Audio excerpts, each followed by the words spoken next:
नमस्कार किसान भाइयों, स्वागत है आपका हमारे YouTube चैनल सिसोदिया कृषि सेवा केंद्र में।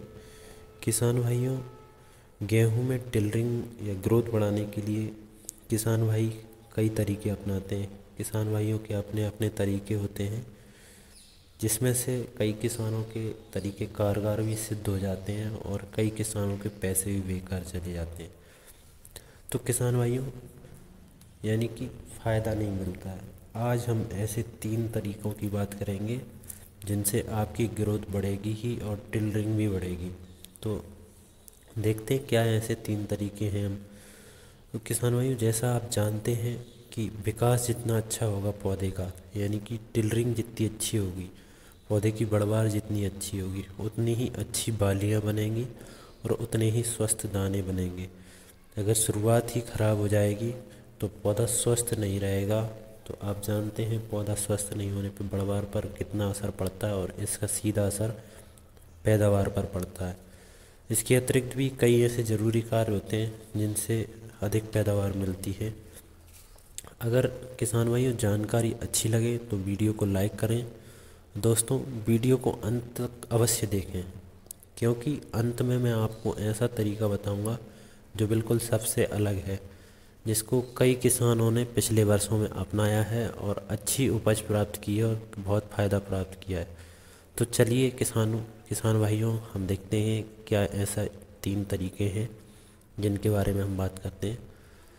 पहली बात, तो पहली सिंचाई करने के बाद जो आप यूरिया दे रहे हैं उसमें आपको जिंक सल्फेट देना है 4 से 5 किलोग्राम।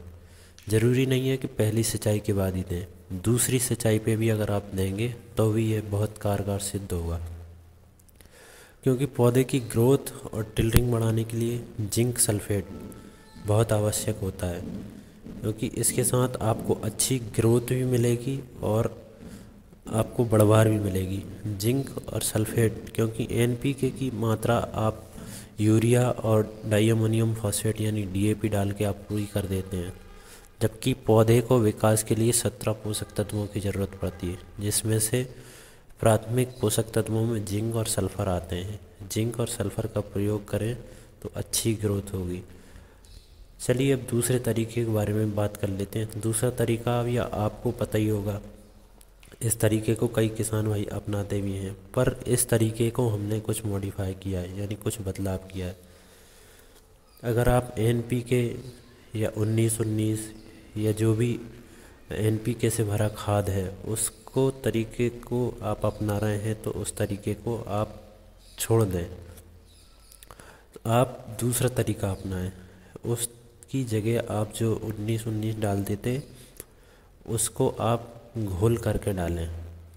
कई किसान भाई क्या करते हैं कि उसको खाद में मिला के भी डाल देते हैं।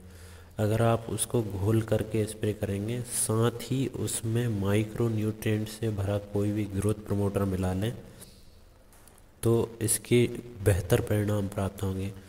क्योंकि ग्रोथ प्रमोटर की सबसे ज़रूर आवश्यकता पड़ती है जब हम दूसरा पानी देते हैं, या फसल की कह सकते हैं 30 से 40 दिन की अवस्था में, क्योंकि जब नई जड़ें विकसित हो जाती तो उनको पोषक तत्वों की बहुत ज़रूरत पड़ती है और यही अवस्था होती है जब पौधे में कल्ले फूटते हैं। एक पौधे को मैंने आपको बताया कि 17 पोषक तत्वों की ज़रूरत पड़ती है उसके जीवन काल में, क्योंकि एनपीके की पूर्ति तो हम कर ही रहे हैं, इसके साथ साथ अन्य सूक्ष्म तत्व जो होते हैं उनकी पूर्ति भी करना ज़रूरी होता है। किसान भाइयों, जो आप पहले इस्तेमाल करते थे उससे 3 गुना बेहतर परिणाम प्राप्त होंगे, आप देख सकते हैं। और किसान भाइयों, सिंचाई के बाद प्रयोग करें या पर्याप्त नमी हो तो और भी उत्तम परिणाम प्राप्त होंगे। आइए अब हम तीसरे तरीके के बारे में बात करते हैं। तीसरा और अंतिम तरीका सबसे अलग है, जो आपने नहीं सुना होगा या नहीं अपनाया होगा।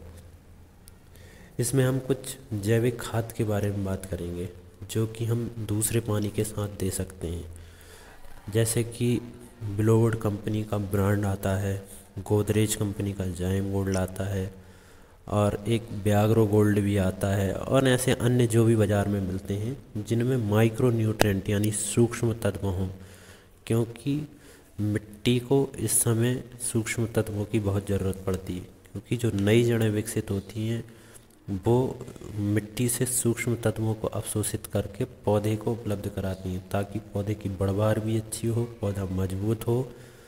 और किसान भाइयों, आप दूसरे पानी के पहले यूरिया डाल रहे हैं तो इस तरीके को ज़रूर अपनाएं। 100% 100% कारगर होगा, आप इसका परिणाम देख सकते हैं।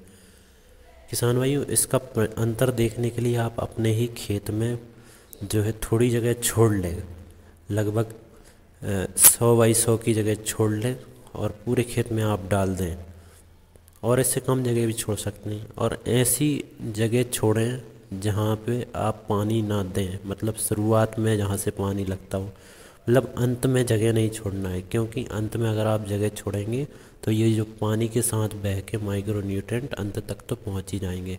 अगर इसका अंतर आपको देखना है तो शुरुआत में जगह छोड़ लें। जो व्याग्रो गोल्ड आता है, जाइम गोल्ड या ब्रांड GR या ऐसे कोई अन्य पोषक तत्वों से भरे प्रोडक्ट आपको मिल जाएंगे, या जिनको जैविक खाद भी कहते हैं। अगर आप जैविक खाद का प्रयोग करेंगे तो आप अंतर देखेंगे कि आप अगर उस पर पैदल चलते हैं तो आपके पैरों को बिल्कुल आरामदायक लगेगा, मिट्टी नरम हो जाती है। और आप जहाँ पे ये बायो खाद या जैविक खाद नहीं डालें, उस पर चल के देखेंगे तो मिट्टी बहुत कड़क लगती है, और ये पर्यावरण के लिए भी सुरक्षित है। तो किसान भाइयों, अगर आपको टिलरिंग बढ़ाना है तो इन 3 तरीके में से कोई भी एक तरीका बढ़ा ले सकते हैं। इससे ग्रोथ भी होगी और टिलरिंग यानी कल्ले भी बढ़ेंगे। किसान भाइयों, अगर आपको जानकारी उपयोगी लगी हो तो वीडियो को लाइक कर दें और अपने मित्रों में शेयर कर दें। अगर आप हमारे चैनल पर नए हैं तो हमारे चैनल को सब्सक्राइब कर लें, ताकि आपको ऐसी महत्वपूर्ण जानकारी प्राप्त होती रहे। वीडियो देखने के लिए बहुत बहुत धन्यवाद।